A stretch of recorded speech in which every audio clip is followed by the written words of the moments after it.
2, 1. We are live. This is 2OF Entertainment.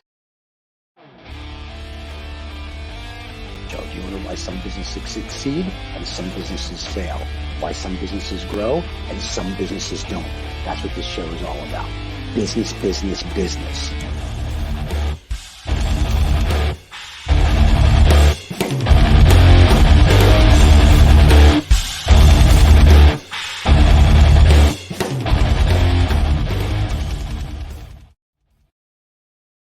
All right. Yes. Rock out on Saturday morning. Welcome back. Love the music. Welcome back. So for everybody that's wondering where everybody is, Nick is in South Africa. Apparently his gerbil died and has no power.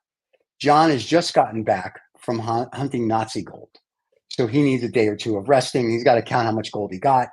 And of course, David couldn't get up this morning because he's in the old farts home, and apparently the nurse didn't wake him up. So you're stuck with us, people. So if you're listening on the podcast, you don't have to look at us. If you're watching us on YouTube, we apologize in advance. Stuck with the daring duo today. There you go. We've got this covered. We got this on lock. I hope you also appreciated and liked the new video, the new entry video that we've got for the Lost Dollar Business Club. For those of you who are watching on YouTube, all the new stuff, we've got it. Yeah, we got tons of stuff. They got new Generative thumbnail. It's a whole thing. So it's a whole very cool. Yeah, it's a whole thing. It's a whole thing we got. Well, speaking of whole thing, we've got some big talk today with Salvador Klein, the author. Jew? Is he a Landsman? We're gonna find out. You're not sure until we introduce him. I don't think he's a Landsman. He's from the down under. I don't think there are any Jews in Australia. I don't think he's physically down under right now. Whoa! What he does in his personal life, we're not going to go there. I'm sorry. We're not that show.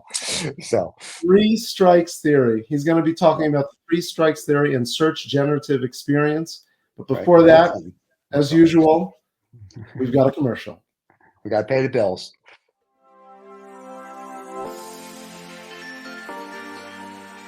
Get the freedom and the flexibility of remote work in the lucrative tech industry. Bend your life around the world. Bandicoot is the premier course and community for thriving in a remote tech career. Join the revolution today. Bandicoot.com, official partner of the Lost Dollar Business Club.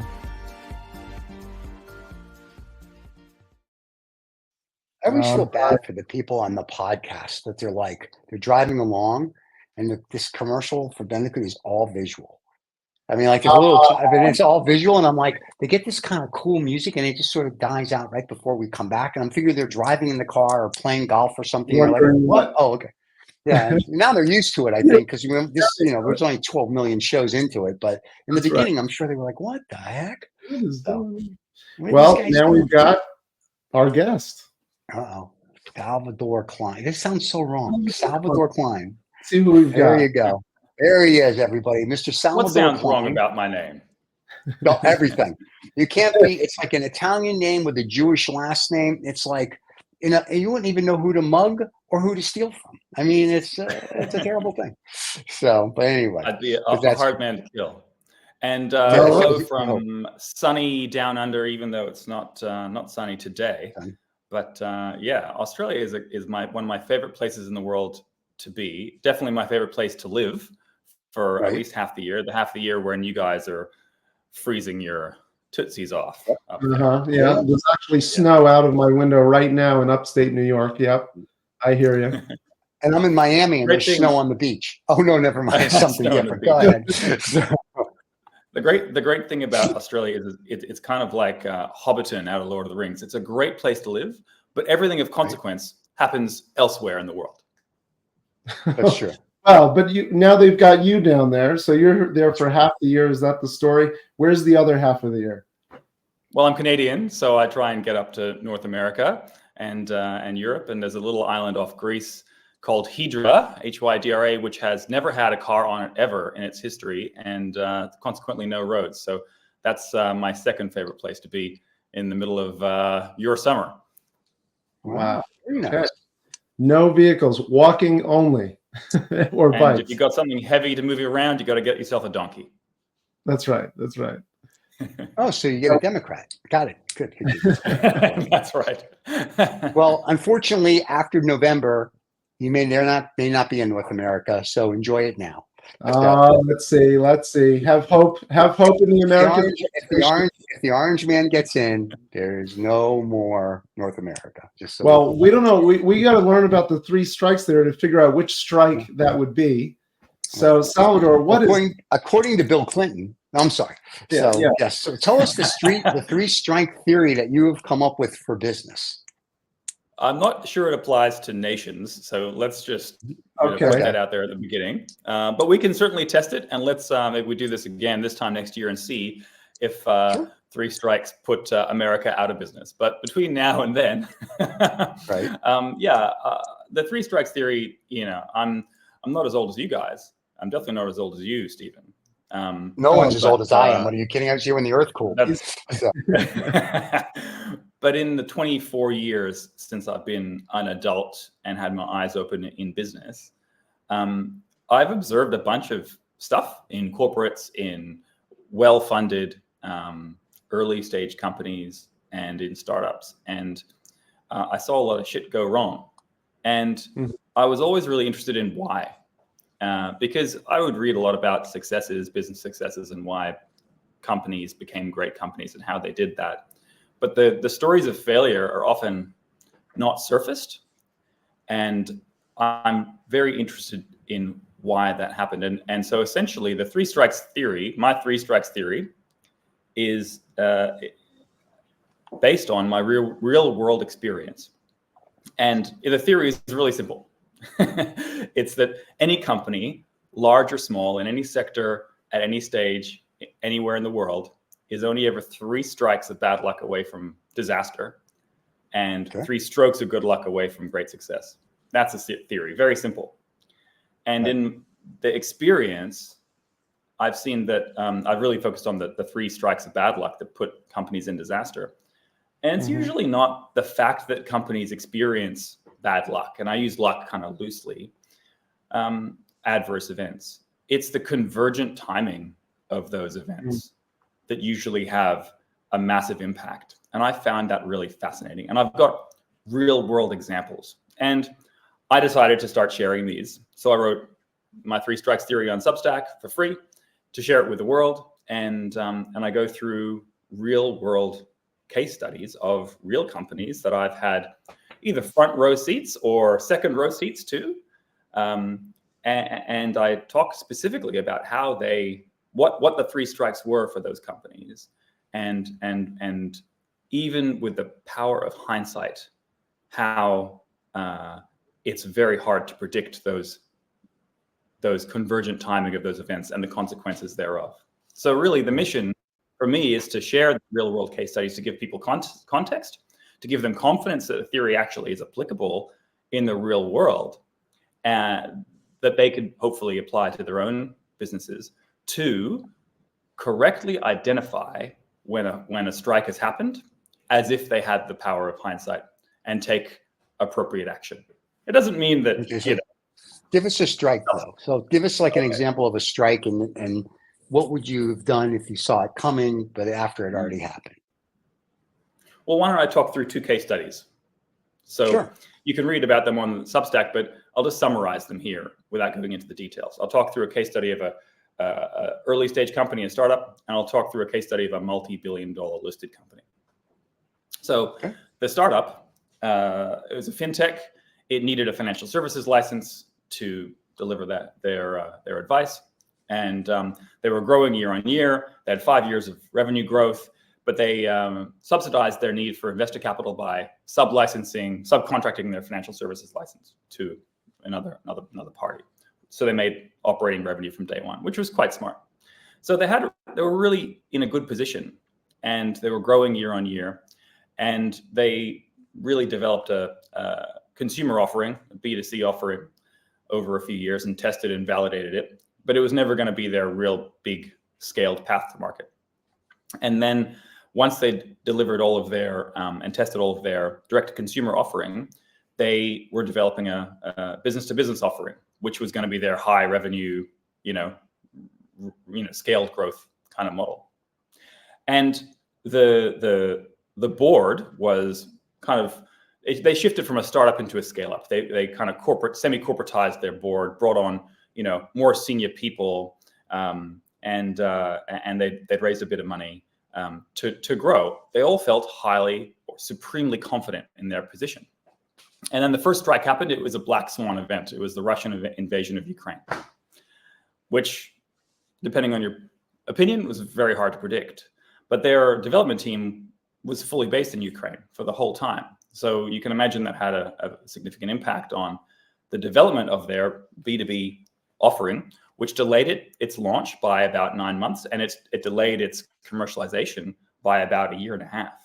And they did not know what the sales cycle was for that B2B offering. They did not know how hard it would be to get leads and to convert those leads and how much what the value of them would be. So really, they had about a $3 million, projected revenue pipeline in the first year of that B2B offering launch, which they only converted a fraction of.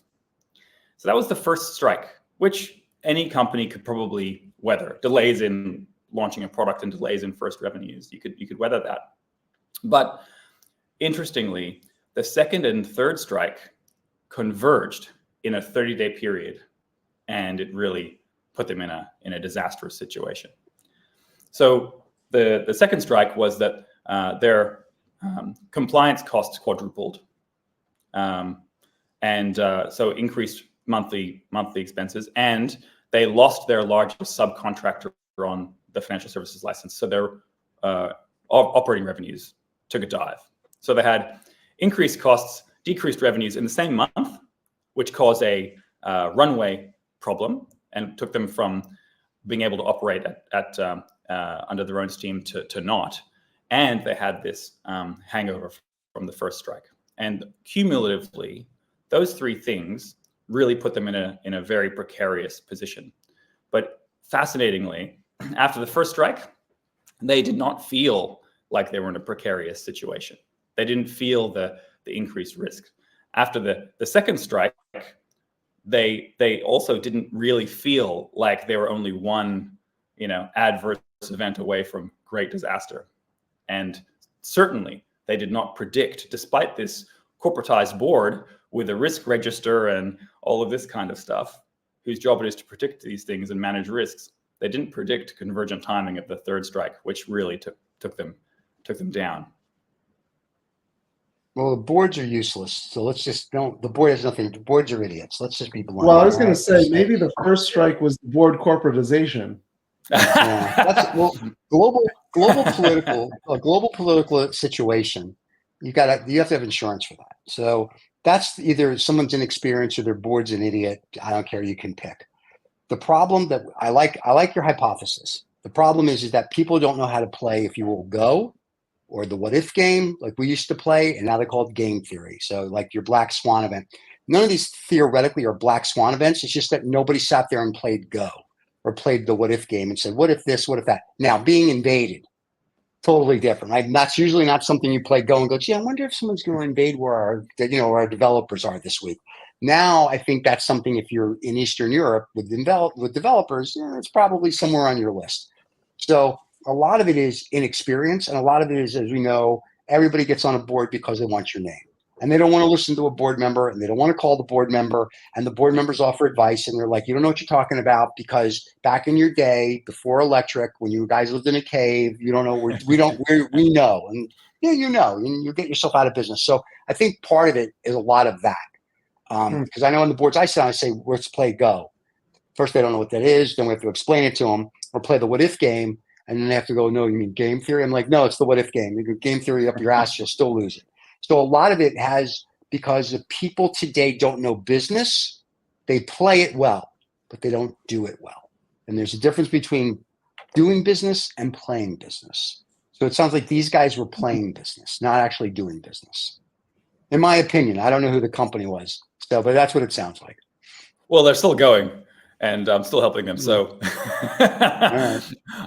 my job is to share a window into some of these experiences, right, so that people can form views. And you're 100% right, Stephen. Like today, if you have a development team in Eastern Europe, you're really cognizant of the security situation over there, right? But before the Russian invasion of Ukraine, you know, nobody would think of it unless you're in 15, Vietnam 20 or years, Thailand. You know, if you're an Asian, anything near China, you're cognizant of it just because China every now and then wakes up and they're like, you know, we may invade somebody. And North Korea may shoot a missile over there. So you're like, you know, we should do this. But back, you know, before Russia decided that they wanted to go back to 1919, you know, having somebody, whether they were in Estonia, the Ukraine, even Poland, now it's sort of like, I don't know. It's like you can have them, but you definitely better have like 42 backups for that, because if not, you're going to have a problem.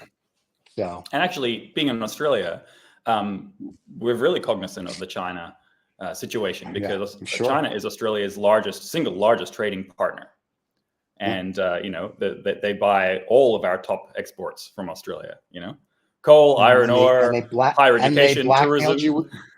And they blackmailed you with wine a few years back. They stopped buying your wine and they killed you guys for like 6 months to a year because they were backing the United States on the Asia Pac.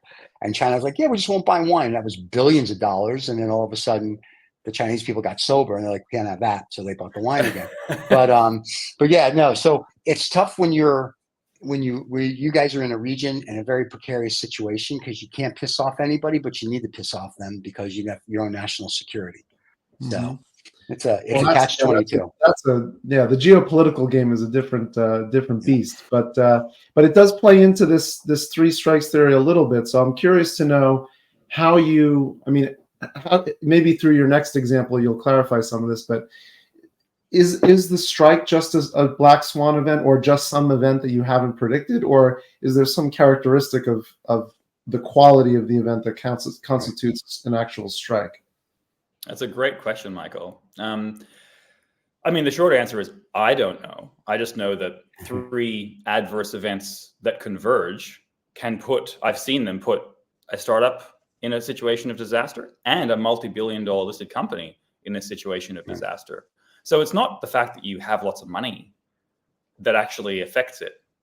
If you're a wine producer, I go for an annual wine pilgrimage down to South Australia to drink wine once a year. And for sure, that Chinese wine probe into Australian wine that put a 200% tariff on all of Australian wine is a strike for every single Australian wine producer who exported to China, for sure. Did it put them out of business? No. Some of them, if they had overexposure to that wine market, probably. But and that I would classify as a black swan event. But it's not just the one event that puts a business down. Takes a business down. It's three in my experience, and usually there's convergent timing of two. So in the first case study, there was a black swan event, and about a year later, there was convergent timing of the second and third strikes, which really changed the situation. In this next case study, a multi-billion-dollar listed company. Where are they listed, though? Let's see if it's a real exchange. the Australian stock exchange. All right. So multi-billion dollars for everybody listening in Australian, $7.50 US, and in Canada, $12.50. So it's okay. Okay. Just want to clarify it for the world. Now, go ahead. So it's a which isn't, listen, it's a great exchange. So anyway, so they're a multi-billion-dollar Aussie company, and then they had an issue. Like I said, Australia is a great place to live, but everything of consequence happens elsewhere. That's right. But we do have billions of Australian dollars, and this company was listed, and it was growing fast, and it was not exactly a roll up, but it was growing fast through acquisitions as well. It had a $5.50 share price, and it had about a $2 billion market cap. And then it acquired a company for $60 million. And then it acquired another company for $160 million. Right. And things were looking great. And then a couple things happened. Convergent timing of the first and second strikes. And so the first strike affected that $60 million company that they acquired. The second strike affected the $160 million company they acquired. The first strike was essentially adverse action from their competitors, which in my view was anti-competitive, and the regulator could and should have cracked down on that. But it affected the profitability of that $60 million company. The second strike was actually as a very hard to predict consequence of the Australian Banking and Royal Commission, which was going on at that time, and it had an unintended or unexpected consequence where banks stopped or slowed foreclosing businesses. And a consequence of that was that this $160 million company, their highest profit contributor was their liquidation of foreclosed business assets. Now, just to contextualize this, this listed company delivered a profit forecast to the market of $87 million net profit after tax. Then these two strikes converged, and a few months later, they had to reforecast down from $87 million net profit after tax down to $83 million net profit after tax, only a $5 million profit downgrade, but in a very short space of time, which spooked the market because it kind of showed them that they didn't really have a handle on their business. Their share price took a tumble, and that, the direct result of the convergent timing of the first two strikes, triggered the third strike, which was a hostile takeover from their largest listed competitor. They went into a trading halt. They went into due diligence.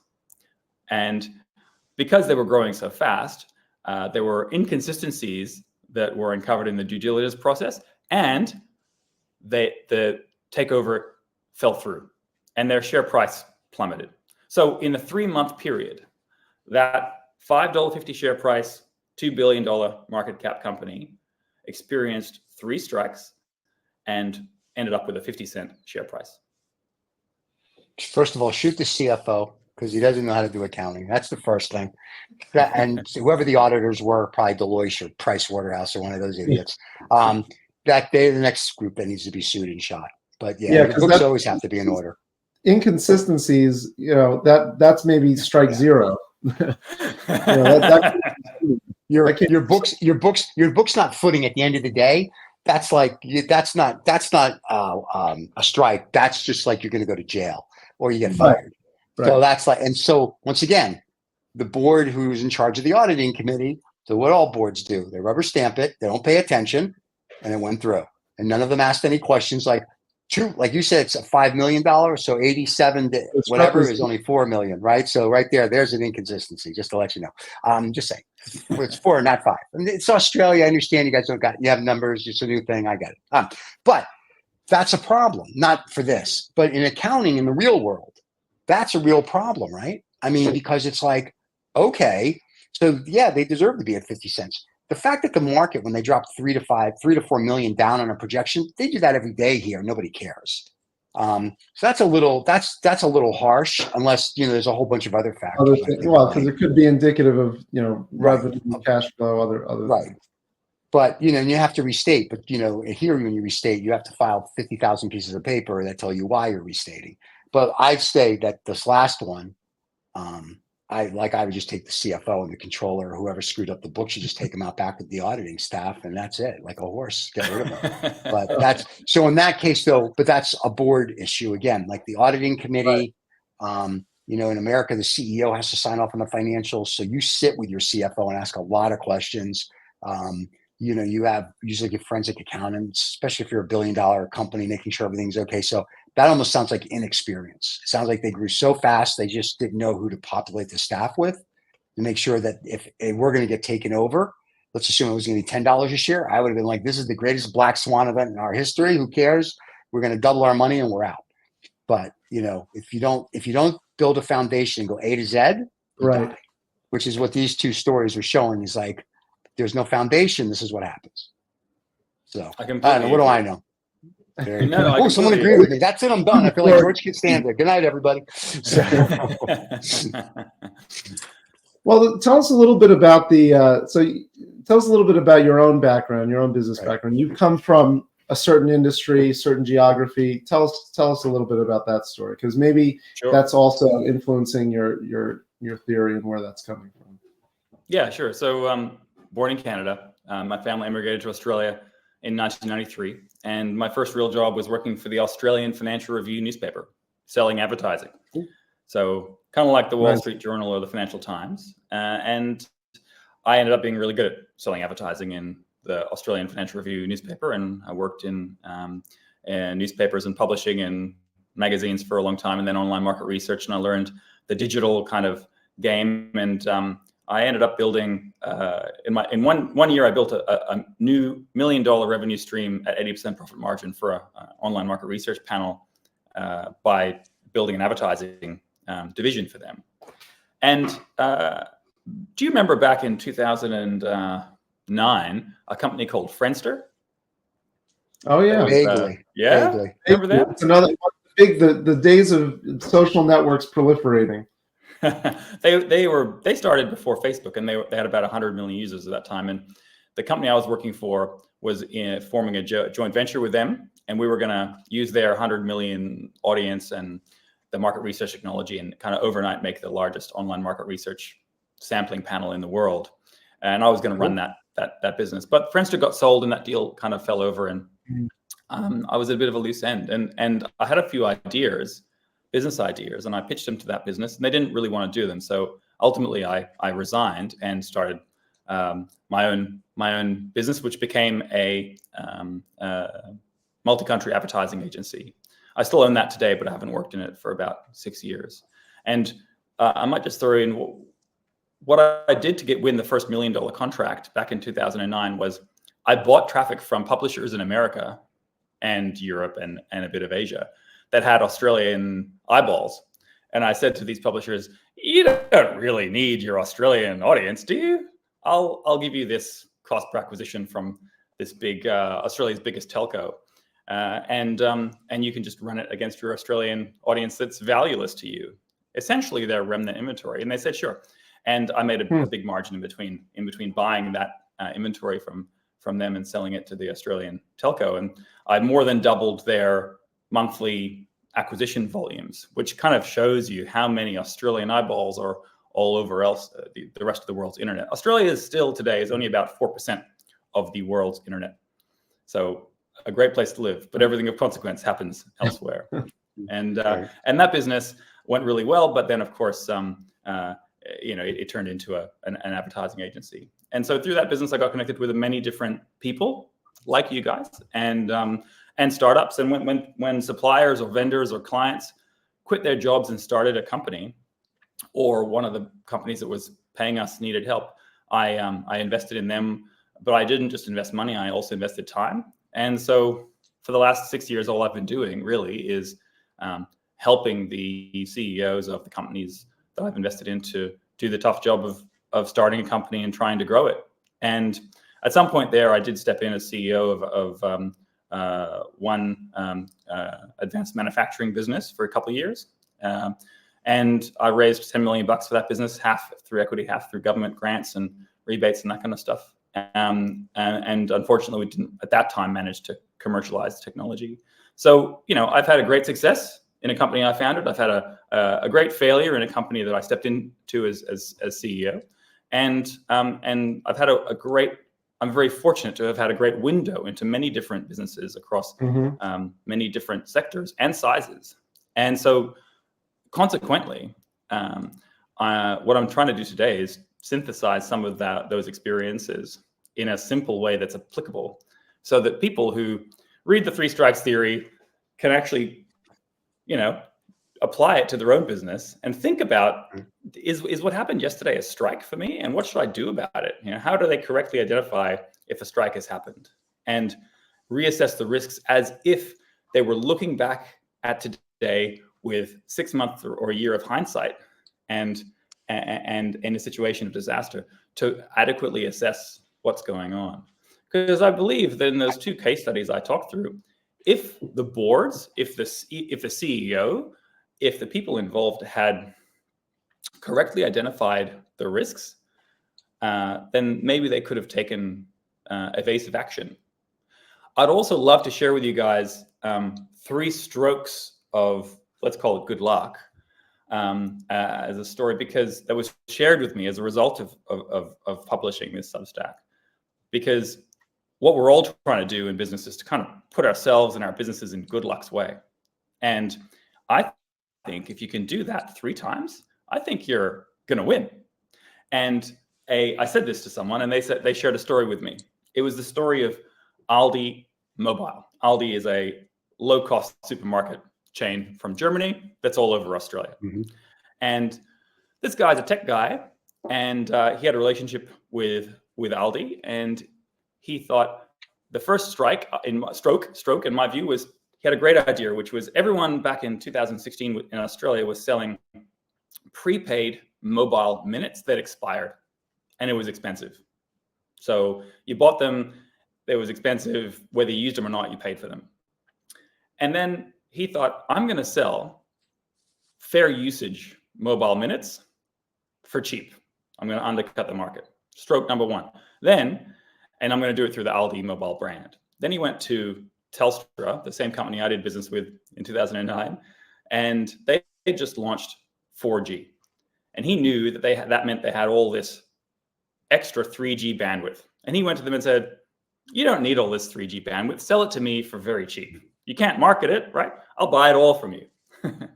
So he bought it really cheap and he sold it really cheap, but he made a good margin in between.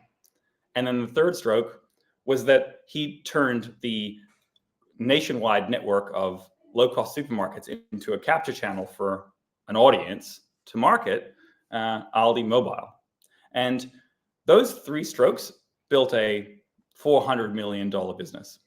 And fascinatingly, if any one of those three strokes hadn't happened, there would be no business at all. I think that's a great story.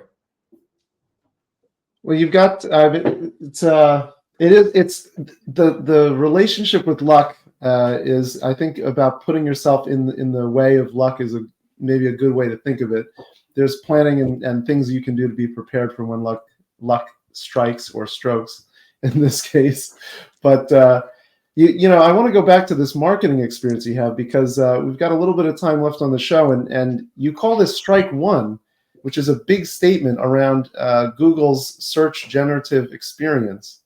And this is something that they launched in 2023 last year, early 2023. And you're thinking that the way that it looks to you, this is a strike for anybody who's doing SEO. And I think that might be interesting to some of our listeners.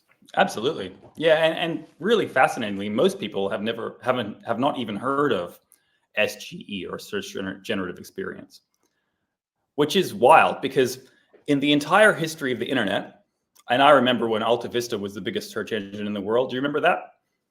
Stephen definitely remembers that, right? I don't know. We didn't get that in the cave. We had like Earthlink. That was how that's how we would find stuff on Earthlink. So Google's eventually became the biggest search engine on the planet since basically forever.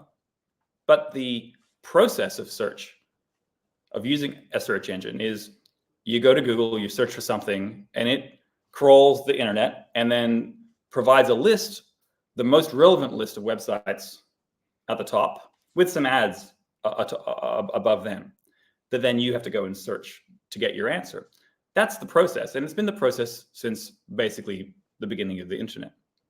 And search generative experience changes that process fundamentally, which is why it is a potential strike for any business that relies on traffic from Google, free traffic from Google.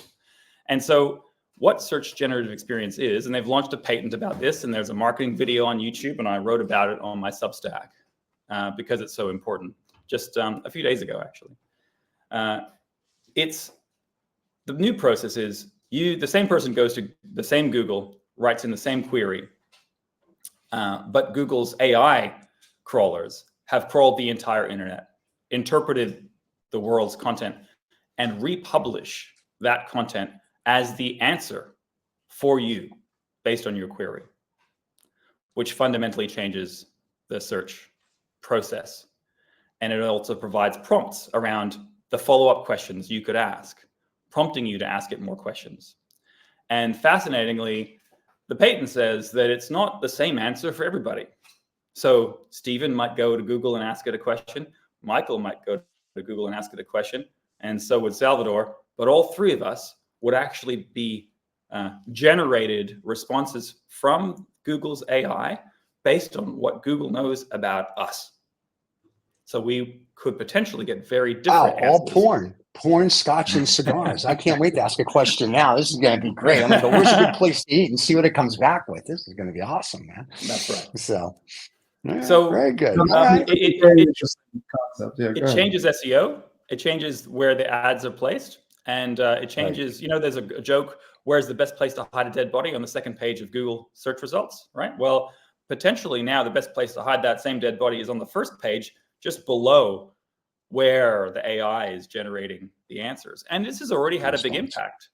The Guardian, for example, is already 70% down in its traffic from referral traffic from Google as a direct result of search generative experience. So cool. So the world's changing. Yes, that's right. For the worse, just like we predicted. The paradox here is that actually that does remove friction from the user experience of search, because I go to Google, I search for something, and I get a long list of websites I have to go and look through myself, and the AI does that for me. So it actually does remove friction from the user experience, but there are different factors for businesses that need traffic from Google. Well, it also reduces, once again, reduces any critical thought on the point of the user. So now they're being spoon-fed even more, more so-called information that's distilled through an AI that you have to be willing to trust, which of course billions of people already do. That's because they're sheep, like they're ostriches. They put their head in the sand. They don't want to know. They don't read. So so this is literally George Orwell's 1984. This is, in the next 10 years, people will just be idiots, and they're already there. So now we're just going to complete it with this. This is awesome. I love it. And speaking for the Illuminati and the lizard people, we want to thank you at Google for doing this for us. Glad that investment paid off for us. So, but no, but it's true though. We talk about this on a lot of our shows, that people don't read, they just take whatever. So now if AI is going to give me answers, I still want to search myself. But and if I pity the AI, because I ask lots of questions. So at some point AI is just going to hold up a flag and go, okay, we don't care. Just go look at what you want to go look at. But most people take the first paragraph and they go, that's the answer. Right. You know how Google gives it to you, right? Like, what's X, Y, Z? And it goes, here's the 5 things you need. In fact, we did it today for something, and the 5 things it gave us were all wrong. The Google AI, whatever it told us, 100% wrong. And we just started to laugh. So it doesn't work. The problem with these learning models, I mean, where are they getting the information from? What are they training on? How can you be sure of the provenance of it? And people are already putting information out there that's meant to trip up LLMs. It's almost like the poison pill from the artists who are trying to throw off large language models that are actually doing creative activities. This is calling for more trust in AI at a time when there isn't very much trust in AI's knowledge. That's right. And it's the typical big tech playbook. Remember when Facebook launched corporate Facebook pages for your brand? Have a Facebook page for your brand, and the ability to pay for ads to get people to like your page and build an audience. So they gave companies the ability to have a Facebook page. They gave companies the ability to pay for ads to buy likes and build audience to the Facebook page. And then they changed the rules. And I quote from Facebook, brands should now assume an organic reach of 0 when they post on their Facebook page to the audience they just spent money on building. And then Facebook gave them the ability to post, but to pay to boost that post to their own audience that is paid to build. It's the typical big tech playbook. They want all of the money, not just most of it. And once again, people are stupid and they do it. So it's not, listen, Facebook's just like everybody else. They're whores. Google, all of them. And if you're stupid enough to give them money, you get what you get. It's that simple. I mean, at the end of the day, and that's the problem with the public in general, right? They don't think through it. It's just like they throw money at it and they're like, oh, this is easy. But they don't think about the consequence, maybe not today, but 5 or 10 years down the road. They don't play go. So when the information's wrong on AI, it's going to be wrong, and there's nothing you're going to be able to do about it because nobody cares and nobody listens, especially AI. So, we don't have Hal yet. 9,000. That's transformative. That's a big concern. So how do you think how do you think businesses, SEO related businesses, should adapt to SGE?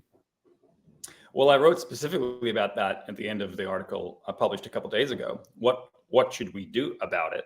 And one of the first things to do is to try to diversify your relationship with your customers or your prospects away from solely being discovered on Google. It's the same thing with the Australian wine producers having the biggest market in China. If most of your traffic, like the Guardian newspaper, comes from Google, and if they turn it off and you're 70% down, you're pretty screwed.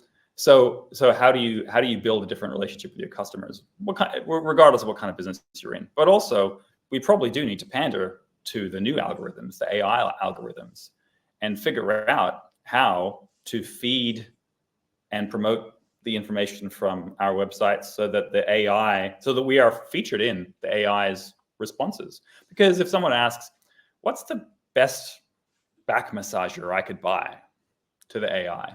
If you're selling back massagers, you want to be featured there. So SEO is changing, and the reality is that we will need to adapt to those changes. But it's a fundamentally different change to all the changes that came before, because it's a fundamentally different user experience and content delivery experience. And there is great opportunity, but there's much greater risk. In the recent update, all the big sites with lots of authority seem to get more traffic, but most of the world's websites, the smaller ones, seem to really get hit hard. The good news, though, is that America is leading the world or the American Department of Justice is leading the world in antitrust cases against all of big tech, really. And Google. We've talked about that before many times, and we're very, I'm very supportive of it. Yeah, calm down to that. I got stock to worry about. But anyway, in the EU, right. they're right behind the American Justice Department. The EU's handing out fines left and right like they're drunken sailors in a whorehouse, which, listen, you got to put them in check at some point. But then again, it's a rounding error. And that's what people don't understand. They hear $400 million fine against pick your whatever. And I'm like, that's a day's interest for them. That means nothing. Like, you didn't do anything. It's like, oh, okay, here, we're sorry. That's right. So more so, like a big thing. Get them to think about changing or adapting their business model to be less anti-competitive. Not after November 4th, when the orange man takes over, and it's not happening. It's going to go status quo. We got to hope for the other old guy. So. Well, just to get back to the nation states and the geopolitical environment, my biggest concern with all of this antitrust stuff around big tech is actually America's security interest against the only other big tech competitor on the planet, which is China. Right? Mm-hmm. Europe is irrelevant. The rest of the world is largely irrelevant, especially when it comes to big tech. So, there's American big tech and Chinese big tech on planet Earth. And the results of these antitrust scenarios, if they are going to destabilize American big tech, I bet you there's a general somewhere that thinks that's a bad idea from an American-Chinese perspective. So I have some concerns around that. It's quick bow pro right now because China's pulling out some of the big tech as well that comes from the States. I know we're doing it here with TikTok and this one and that chip and this chip. So it's going to be very interesting. And, there's a lot of little countries out there. Don't sell them short. They're starting to pick up the slack because they realize they can. And they're like, okay, we'll do it. And, America, once again, why would we want to build a plant here? We might as well just offshore it again. And China's like, sure, we'll just offshore it somewhere else. In fact, we'll build the plant right next door to your plant and no one will know because it's coming from XYZ country. So there's always a way around by the way. And I think a lot of people don't think through that either, right? Because most people don't know what's in their phone or their laptop and don't care. It's only the governments that care because if you're in America, your congressman and senator, we got to pay them to do something because they don't do anything. This is what they do. They worry that China's going to take over the world. And, Xi worries that we're going to take over the world. And that's it. Right now, Russia's just worried about, I don't know what they're worried about. Surviving. Surviving. And then you got Missile Boy. So it'll be fun. But it'll be an interesting next 12 to 24 months to see how this all plays out. That's if you will, in the bigger game of Go on the planet. So, but I like this. This is an interesting first strike theory. That's right. Are you looking to like now be a consultant and have people hire you you can give them the 3 strike thing? Is that what this is? Or are you just enjoying writing your articles and that's it? They already are. For the last 6 years, that's just in effect what I've been paid to do, is just help CEOs and business leaders do the tough job. And usually where I start is I say, what kept you up last night? Let's deal with your biggest, hardest, and most unsolvable problems first, because the rest of the problems can be solved with, money and other avenues. Blackmail. But the 3 strikes theory is something I'm on a sale. Yeah, that's right. Blackmail and extortion is good. There you go. Well, thank you, Salvador. I'm trying to share it for free for everybody who's in business, because I believe it's applicable to anyone in any size of business anywhere in the world. Cool. All right. One more time. Where can everybody get to read your studies and what for free? 3 strikes theory on Substack. And if you go to my LinkedIn, you click on the View My Blog, and you can subscribe for free. And or you can Google it. Have a read. That's right. Or you can Google them, and good luck. Who knows what you'll get? You'll get a pizza place and a bagel joint, but you'll find them at some point. So there you can go. ask an AI. And it's always good to see you. Absolutely. Thank you so much for having me on the show. Thanks for being a guest. Thank you, Salvador. Appreciate it. Thanks, Al. Cheers. All right. He was very good. Enjoy. Very good conversation. Very nice. I haven't seen him in 100 years, so it was good to see him. Wow, nice. Okay. Yeah. 100 years for you is not much time at all. So I was just going to say, you're older than the planet. It's one of those things. Yeah. So, for us, it's good. Look. So since the kids aren't with us, when we do Lost and Found, I've picked 3 stories. They're all quick. And I figured, because I'm taking up for David, Michael, and Nick, so we'll do Lost and Found. So let's run the promo, and we'll go from there. Welcome to this week's Lost and Found, uncovering dollar winners and losers, where we discuss dollars lost and dollars gained by various companies and projects. So off the bat, really quick, before 3 strike theory possibly could be a dollar found if you have, whether it's Salvador or a board that's smart enough to realize what the strikes are, what the strikes are, or what to at least look for. So I think it's a very interesting project.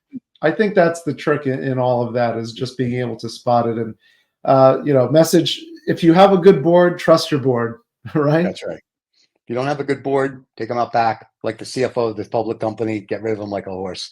So there you go. So, well, Michael, you want to start? You want me to start? How do you want to do this? Yeah, I'll give, because I've got one about another. We'll just continue the AI thread. There's an AI generated law firm called Commonwealth Legal, and what they've done is they whoever's behind it, turns out we don't know who's behind it. Whoever's behind it used AI to generate bios, headshots, and even generate emails that would go out on behalf of this legal entity, threatening legal action if they don't put a backlink, which is a link from one site to another, a backlink on their website. And in this case, they were supposedly representing Tech for Gods, which is a gadget review website, and he supposedly has nothing to do with it. So people are using AI already in nefarious ways to cause legal trouble for the internet, and this is really just the beginning of I think what we're about to see. There, about a month or 2 ago, there's a law firm that was billing people $600 an hour for AI generated legal opinions. Oh, wow. And somebody caught on to it, and they took it to court and won. Of course, the judge is like, seriously? They go, well, the guy has to type it in. They're like, AI is doing the work in about a minute. So they got in trouble for that. And they were in New York, of course, because, that's where you're going to do it if you're going to do it. So the AI nefariousness, I guess that's $1 lost. That's $1 lost. Yeah, that's $1 lost in the AI world. But it's $1 found for somebody. I was just going to say, somebody's doing really good. Well, here's something. I don't know what this is. Ripple Labs joined stablecoin rush amid crypto market reveal. U.S. company aims to provide better portal, digital assets, and security markets. And they're going to do more of the tokenization and more this and more that. I think that maybe, if that's a positive, money found, but I'm not sure because I'm not sure how that's going to pan out. How that works? That's yeah. I mean, I know how it works. I just don't know how that's going to pan out. So I'm not sure if that's good or bad yet. So I'm in the middle. And then my most favorite story that came out today, and this happened yesterday, Friday. Yeah, Hollywood Saturday, right? Hollywood Saturday. The Zimbabwe government is going to launch gold-backed currency to replace its collapsing dollars. So there you go. Zimbabwe, as of April 5th, now has a gold-backed dollar. I think they have about $8 in gold. So that should skyrocket their currency, that $1 trillion note. I have a friend who's got the frame of the $36 trillion notes. I think he bought it on eBay or something. Wow. And I said, how much did that cost you? It cost him $24. And he has $36 trillion of Zimbabwe money. And I was like, you are a trillionaire.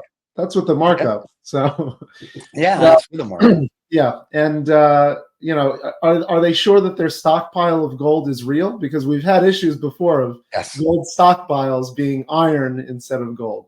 Just saying. There's the article kind of says, like, it kind of gives you an idea of who has what in the region. So I have a feeling that will be another article and another dialogue at another day. But for right now, kudos to Zimbabwe yesterday making putting their currency on the gold standard. Return to gold standard. Return to gold, which Nixon took us off in '72, and it would really be cool if we did that again. That would be awesome. That'd be awesome. We should do a show on what would it be like if we returned to the gold standard. Wow. We'd have to get the gold. We'd have to find it. Well, we'd have to find it. We'll have to find what John got. I don't know if I want John, right. but he's found some. It sounds like the Nazi gold. Yeah, it's exciting. John will be back. Everyone will be back. I think next week, next Saturday. That's right. So, we hope you enjoyed this special. We got up extra early on Saturday morning to make sure that you guys got to watch Salvador and his 3 strikes for business. And like I said, it's an interesting hypothesis, but a lot of it just sounds like poor planning, not playing Go, and a poor board. You know what I mean? Like more than it's like the foundation was laid and it was not laid well. Right. And then the one story about the geopolitical, no one would think of that unless you're in Taiwan. Maybe you think of that, but now I think everybody thinks geopolitical. Now everybody's thinking of it. So right.